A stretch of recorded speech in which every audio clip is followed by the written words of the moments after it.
alors tey jii jàngat bi dañ ci ànd ak docteur Pape Fara Diallo enseignant chercheur en sciences politiques ca université Gaston Berger bu Ndar ñu ngi lay nuyu docteur di la ziar di la dalal jàmm. maa ngi lay fay. merci alors docteur tey jii dañoo bëgg a taxaw tuuti ci wàllu yoon fan yi coow li bari na xëy na mi ngi commencé certainement semaine passée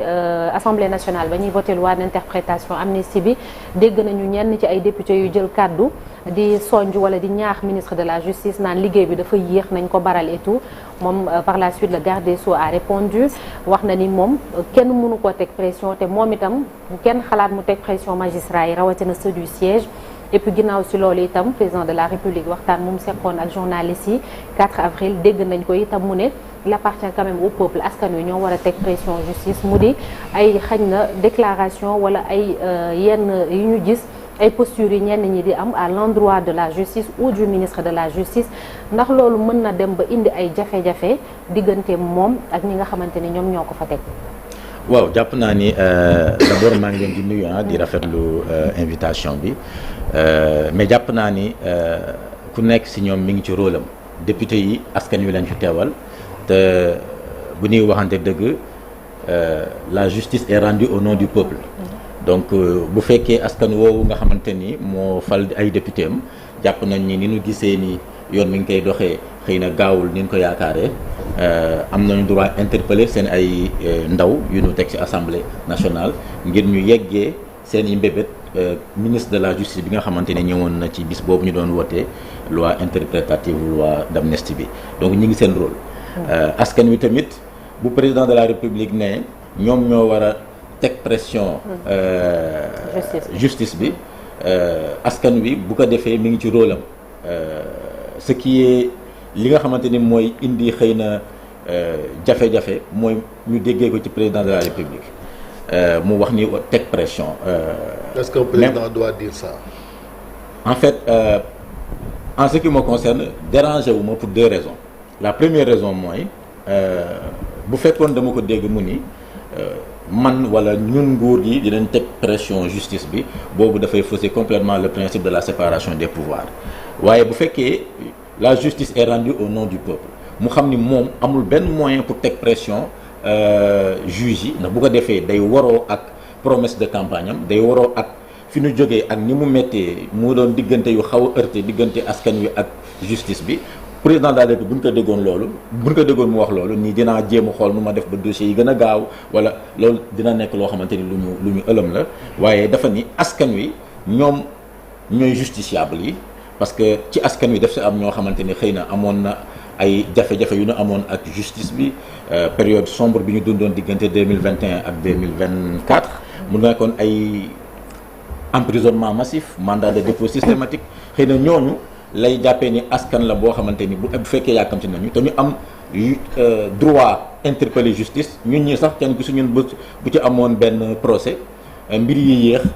am nga ay voies yoo mën a def jaare ki ci sa avocat pour mu accélérer procédure judiciaire. quelles sont justement ces voies là naka la askan bi mënee teg pression justice. non mooy justiciable yi ñi nga xamante ni am nañu ay dossiers devant la justice xam nga nee nañu jàppoon nañ fi 2000 et quelques sénégalais yoo xamante ni jàppoon nañ leen dugal leen ci kaso bi ñooñu ay justiciable lañu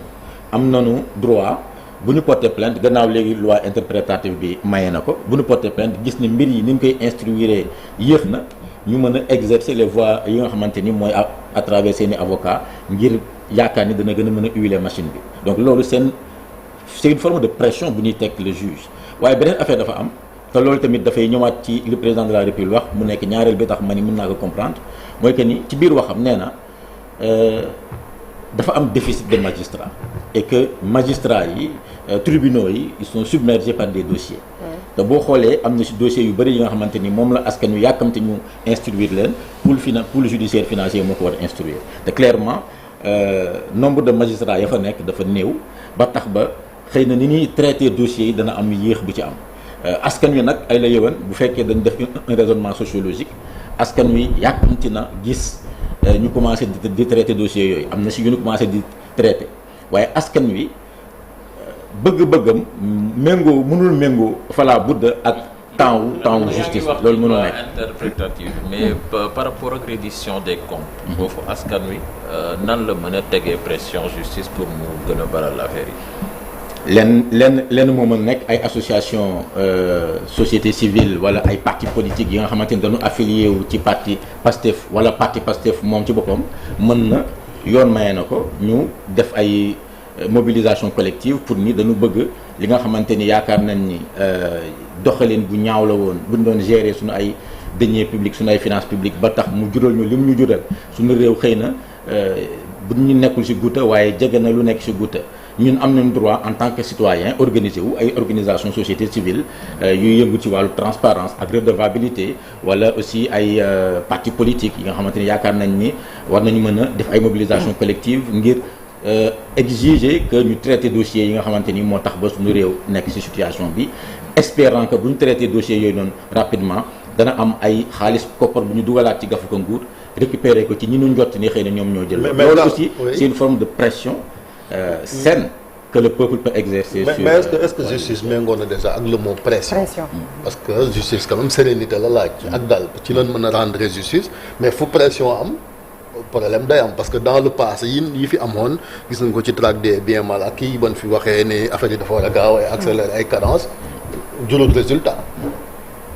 loolu moo tax ñu naan le temps de la justice bokkul ak le temps du peuple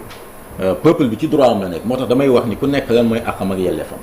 magistrat yi ñoom war nañu moo tax le ministre de la justice est dans son rôle en tant que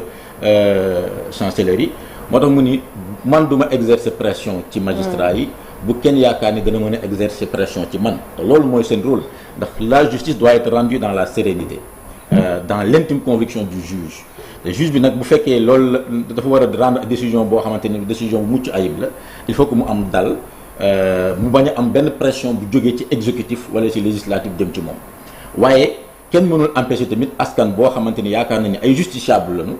ñu gis ni seen ay dossiers bu dee war nañu am ay indemnisation wala war nañu am ñu sàmmonte seen i ak seen i yelleef ñu gis ni mbir yi yéex na kenn mënu leen empêcher ñu jéem a def ay mobilisation collective pour ñu mën a accéder seen ay sauf que docteur fii liñ gis mooy du askan ñi ngi wax naan askan wi c'est un parti politique bu tudd Pastef ñu dégg seen ay responsable muy ay député wala comme président de la République ñoom ñoo considéré que surtout reddition des comptes bi dafa yàq parce que bu ñu wax sax du yeneen dossiers yi nga xamante ni ñu ngi koy traité ci tribunal mais mbiram reddition des comptes ñoo xamante ni ay dignitaires yu fi nekkoon lan ñu jàpp ni danoo war a rendre compte de justice moom mi ngi dem à son rythme ñoom ñu ne ñoo koy teg pression mais déggun sax askan wu jóg di mobiliser naan justice bi dafa yéex. justement bu ma nee askan wu jóg mooy question pour tontu ci question bi Cheikh Tidiane Diaw posé mooy bu fekkee nekkuñu ci cadre justiciabilité yi nga xamante ni dañu cadre justiciabilité militant Pastef bi ñu jàppoon bu fekkee ci wàllu réduction des comptes la naka la askan wi mën a exercer pression loolu ci science politique c'est à travers des mobilisations collectives bu fekkee sax am na frustration collective bu am te nguur waxoon na ni am na ay voies et moyens yuy permettre askan mu mën a teg pression ci nguuram wala ci bànqaas yi nga xamante ni moom la nguur gi làmboo loolu mooy tontu bu ma bëggoon tontu ci question wu Cheikh Tidiane Diaw waaye pour ma ñëwaat ci li nga wax mën nañu jàpp ni effectivement benn parti politique muy parti Pastef bi nga xamante ni bu dee am na ci ñu jàppoon muy ay manifestants wala ñi nga xamante dañu daan takk sax bracelet ñu jàpp leen ñoom ñoo ëpp ñi nga xamante ni ñooy agiter actuellement le débat sur naka la ñuy def ba justice bi gën a gaaw waaye parti politique boobu noonu dañu bokk ci askan bi te askan am na droit interpeller ay député ni dossiers yi dafa yéex waaye tamit le ministre de la justice rôle am mooy mu défendre la justice wax ni man duma nangu pression ba ma nekkee procureur mosuma nangu ñu may teg pression te tey du tey laa koy nangu te du moom bu leen mas a xaar si man que ma teg pression samay les magistrats du siège par contre bu dee instruction dossier yi bu fekkee war nañu mën a activer le parquet moom en tant que supérieur hiérarchique am na droit wax ni na dossiers yi bar waaye tamit au niveau du conseil des ministres le président de la république wala le premier ministre mën nañ ko interpeller ci fan la dossier yi toll mu def chaque semaine conseil des ministres le point sur l'évolution des dossiers waaye jàpp naa ni président de la république moom fala budda amul pour di teg pression justice parce que su boobaa day fausser complètement le principe de la séparation des pouvoirs gaawal boobu sax dafay poser problème compte tenu de la complexité ci wàllu lu ñu tuddee enrichissement illicite wala détournement de deniers publics ak itamit de la complexité des enquêtes yi nga xam ne moom moo jëm ci événement yi fi nekkoon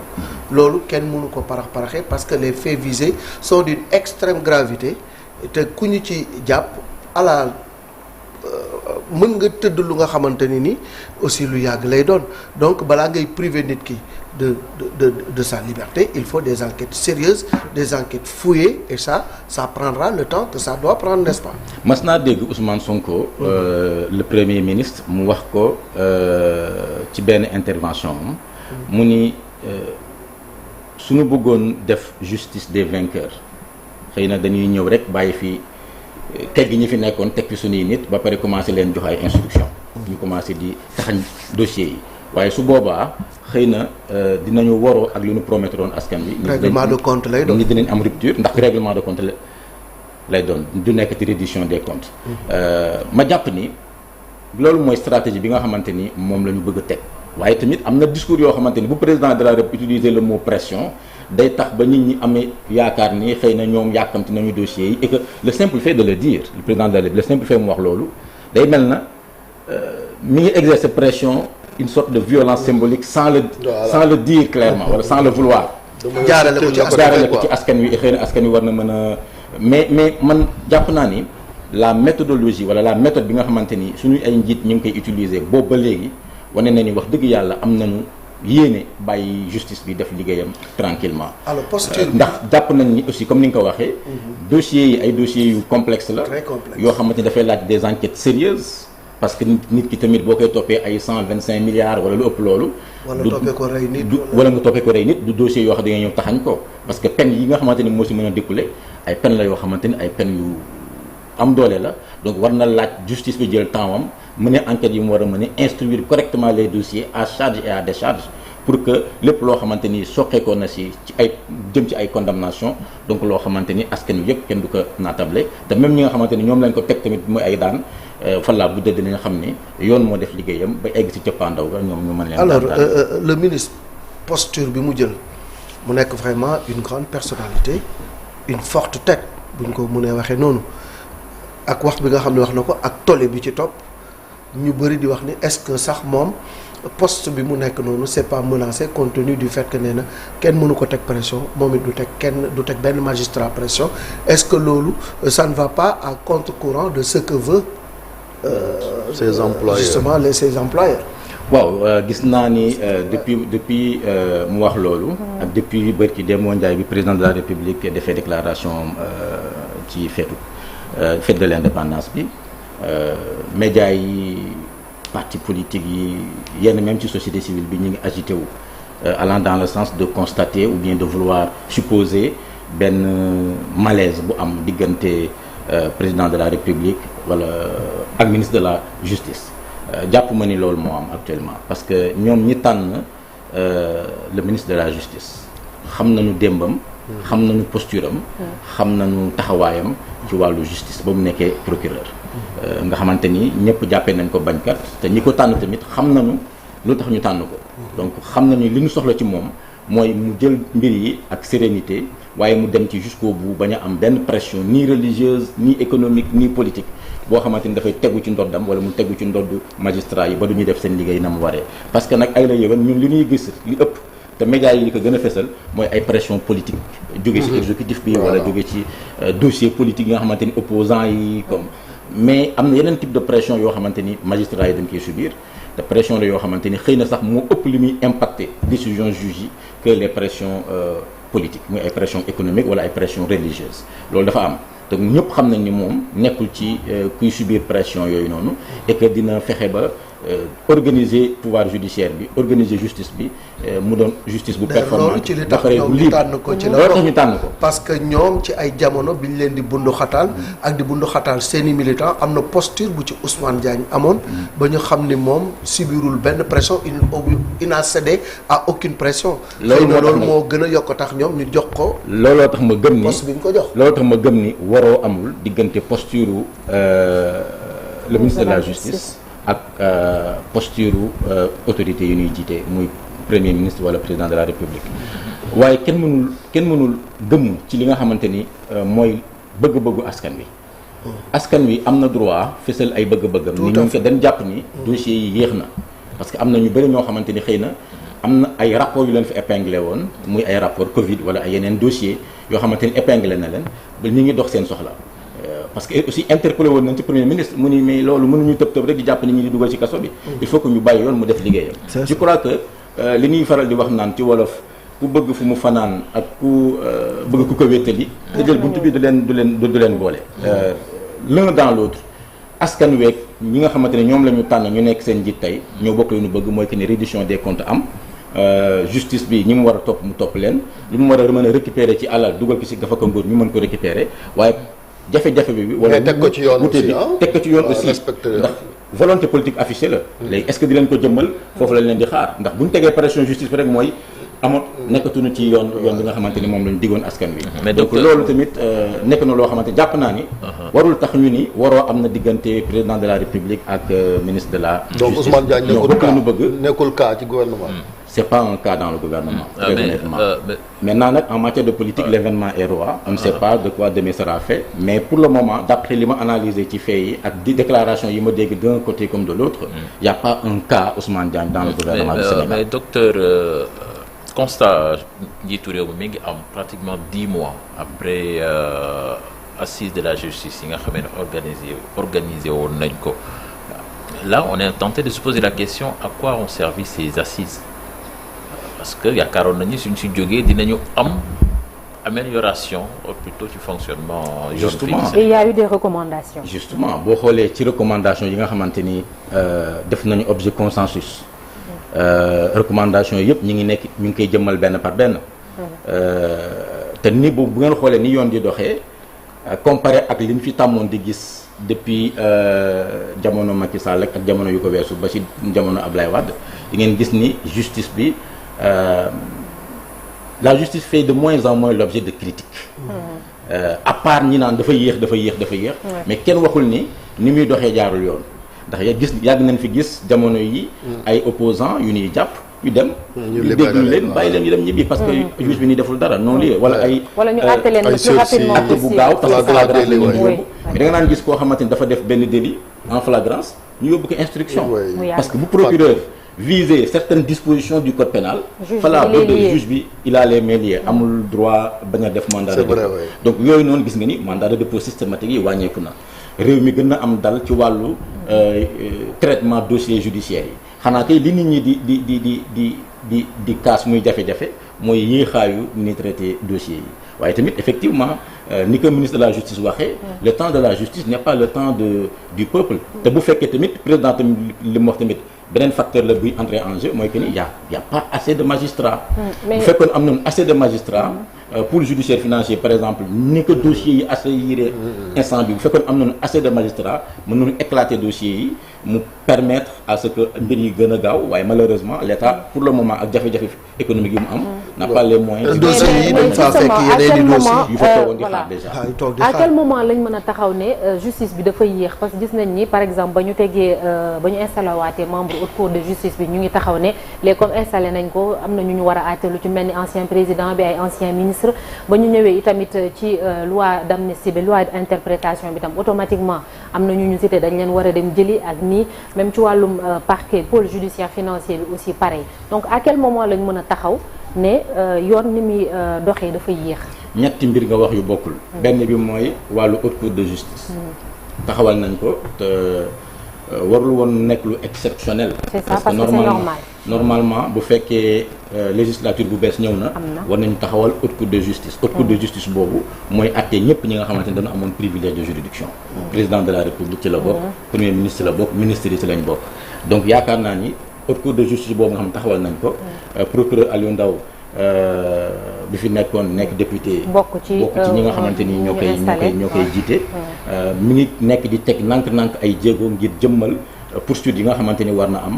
bu fekkee haute cour de justice am na dossier yu mu war a poursuivre loolu benn pàcc la te loolu tamit le fait que ñu taxawal ko rapidement bi ñu tegee assemblée nationale bu bees rek loolu wane na ni bëgg nañu gaaw ci acté yenn dossiers yi nga xamante ni jàpp nañ ni am na ay ministres yoo xamante ni ils étaient impliqués te boo xoolee am na ay enquêtes yoo xamante ni tàmbali na ci ministres yu bëri yoo xamante ni nekkoon nañ fi te ñu épinglé woon ci seen ay dossiers ba tax sax am na si ñoo xamante ni nanguwuñu tey ñu génn réew mi loolu benn wàll la. beneen wàll bi mooy pôle judiciaire financier bi. bokk na ci li Malick Thiandoum doon laaj léegi assise de la justice yi li mu jur bokk na ci gaaw a matérialiser pôle judiciaire financier bi. nga xamante ni nekkoon na fi depuis bi fi Macky Sall nekkoon moo ko fi tegoon waaye kenn nommewul woon juge yi kenn jëmmalu bu ko woon texte bi existé woon na waaye dans les faits matérialisé buñ ko woon. gis nga nguur gu bees gi ci volonté am gën a dem vers plus de redevabilité respecter la question des droits des victimes et cetera loolu bokkoon na ci consensus bi nommé nañu juge yi premier conseil supérieur de la magistrature président de la République def chamboulement ce grand chamboulement ce que j'appelle le grand chamboulement nommé les magistrats y compris les magistrats du pôle judiciaire financier ñooñu tamit ñi ngi def seen liggéey mais malheureusement dañu nekk en sous-effectif le président de la République wax na ko il en est conscient bu su bëggee mbir yi gaaw il faut que mu yokk doole pôle judiciaire financier bi maintenant beneen bi mooy loi interprétation loi d'amnistie bi maintenant que voté nañ ko mu war a dem ñu xool ba xam am na ay recours wala amul ay recours bu dee recours yëpp épuisé nañ ko président de la République da koy promulguer bu ko promulguer suba képp koo xamante ni jàpp na ni victime la am na droit dem porter plainte su boobaa nag ngay gis ni militant Pastef yi ne nii ñooy nekk di kaas ndax ñoom la ñu tooñoon ñi torturé woon nañ leen ñi tëjoon nañ leen ñi ñu yàgg seen liggéey et cetera da nga di nga gis en masse de manière massive ñuy dem di porter plainte te yaakaar naa tamit xëy na di nga gis ni am na suñu bëri ñoo xamante ni ay anciennes ay victimes la ñu woon dina am accompagnement judiciaire bu ñu leen di defal pour que ñu mën a am justice wala ministre bi jox instruction procureur aussi wala ministre bi jox instruction procureur effectivement ce qui est tout à fait légal ni que na baral dossier yi waaye lu ci mënti am jàpp naa ni dafa am une certaine opposition wala une certaine société civile boo xamante ni xëy na ay objets de critique de vrais objets de critique envers le gouvernement amu ko wala bu ko amee tamit bëriwul dañuy surfer ci ay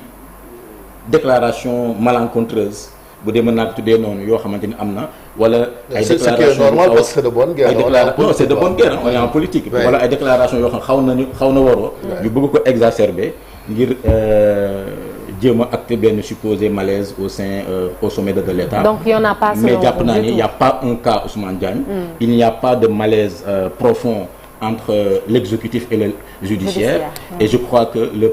le peuple et les députés sont dans leur rôle de demander à ce que mbir yi bar que dossiers yi ñu mën ko traiter le plus rapidement possible waaye tamit comme ni ko Malick waxee am na dossier yoo xamante ni mënoo ko taxañ il faut nga jël sa temps analyser ko te loolu dafa laaj nga jël sa temps waaye tamit nga am moyens yu doy à la fois logistique et humain pour que ñu mën a demander le limogeage d'un ministre aussi n'est pas du ressort du peuple ñoom tamit nañu toog bàyyi ko mu def liggéeyam waaw bu fekkee yaay nañ dàq diw parce que nee na kenn du ko teg pression loolu yi tamit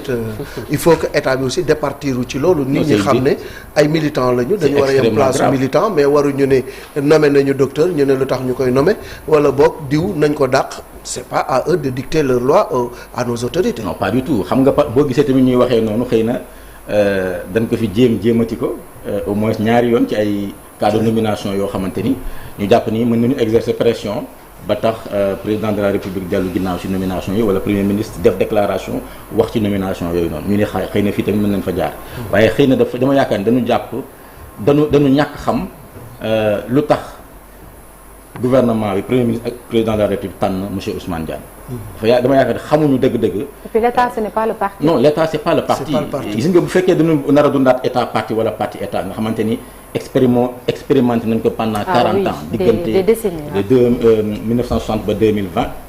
ba 2000 au moins nga xamante ni parti socialiste moo fi nekkoon. mais ministre bi aussi état parti ministre bi aussi autorité politique la dafa am ay kilifa yu koy joxe ordre bokkut ak magistrat bi mu doonoon non. autorité politique la mais c'est pas un politicien. te yaakaar naa li nga xamante ni volonté de rupture la boo xamante ni nguur gi affiché na ko mooy yenn poste stratégique yi nommé wu fa ay politiciens ay personnalité neutre lañ fa nommé te li tax ñu nommé leen mooy seen neutralité justement moo tax ma jàpp ni waroo amul diggante président de la République ak ministre de la Justice. parce que ñoom fi ñuy nekk di waxtaan chaque semaine. wala possibilité bu mu am woo convoquer le ministre à tout moment dans son bureau waxtaan ak moom. ñun mënuñu ko fekkee. donc ñun ñooy jàpp rek que ni ñun fi ñu mën duut baaraam. mooy ay déclaration yoo xamante ni médias yi jot nañ ci parce que ay déclaration publique la waaye au-delà de ça fi ñuy diisoo di fa nasee di fa noccee. ñun fekkee wuñ ko moo tax ma gëm ni. ku nekk mi ngi ci rôle am et qu'il y a pas un cas Ousmane Diagne dans le gouvernement du Sénégal. voilà qui est clair. Merci beaucoup. ajouté rek ak li docteur wax c'est important ñi war a yëglu pour ñu gaawal seen dossier mooy ñin tëj ci kaso yi ñuy xaar ay jugement ñu nekk détention provisoire depuis des années ñooñu quand même bu ñu yëglu woon mën nañ leen a déglu. am na ci cas il est en grève même de la faim muy René Capain Bassène moom dafa jàpp par exemple détention arbitraire la nekk même s'il a été condamné en appel parce que am na enquête yoo xam ne sax gisoon ngeen ay maison reporter defoon ko sunu ko ak beaucoup d'autres cas yoo xamante ni ñi ngi ci kaso yi di feesal kaso yi ñu war leen a libérer wala àtte leen te àttewu nañ leen malheureusement on entend que les politiciens alors que citoyens lambda yi ñi ngi ci kaso yi fees si del et on espérait que surtout régime bu bees bi parce que président dund na kaso premier ministre dund kaso xam li ci xew moo tax buñ ci tollee mënuñoo ñàkk fàtte ñi nga xamante ni ñi ngi ci kaso yi te ñu war leen a àtte te àttewuñ leen ñooñu leen war a gën a dégg ci réew mi ndax seeni dossier ñu baral ko merci beaucoup. bu ñu fàtte ni tamit bu ñu fàtte ni li ñu daan yàgg di décrier mooy les détentions les longues détentions préventives dañu askan wi xam nga justice perception la askan wi dafa yàgg am perception kenn suñu justice ni muy doxee dafa yéex donc du tey la askan wi commencé di ñaxtu ni na mbir yi gaaw waaye xëy na tey ñi ci fës mooy ñi nga xamante ni dañu bokk ci benn parti politique voilà mais askan wi yàgg na di wax ni képp ku dem prison même bu dee ñetti fan nga fa def génnaat moom loolu li nga njëkk wax mooy nanu baral dossiers yi ndax conditions yi métti na te ñu bëri ña nga fa te attewuñu leen donc yaakaar naa tamit loolu day dellu si waat le président de la République wax ni dafa am sous-effectif et que ñoom ils en sont conscients et que bu ñu bëggee réussir seen politique pénale te loolu bokkoon na ci luy tukkee ci assise de la justice yi il faut que ñu yokk effectif yi ba pare yokk moyens yi c'est ça. Élargir aussi la carte judiciaire. Ouais, merci beaucoup. Merci docteur Pape Fara Diallo, enseignant-chercheur en sciences politiques à l'université Gaston Berger de Saint-Louis. ñu ngi lay sant di la gërëm bu baax docteur. merci maa ngi lay jaajëfal. publier ce que vous payez nga bokk. oui je suis aussi le président de la coalition publier ce que vous payez. d'accord merci beaucoup wax ci miin yi beneen yoon. docteur inchallah avec plaisir. certainement bonne journée à vous docteur merci ñu jàll ci ponk bu mujj muy suñu gan ñu dalal ko.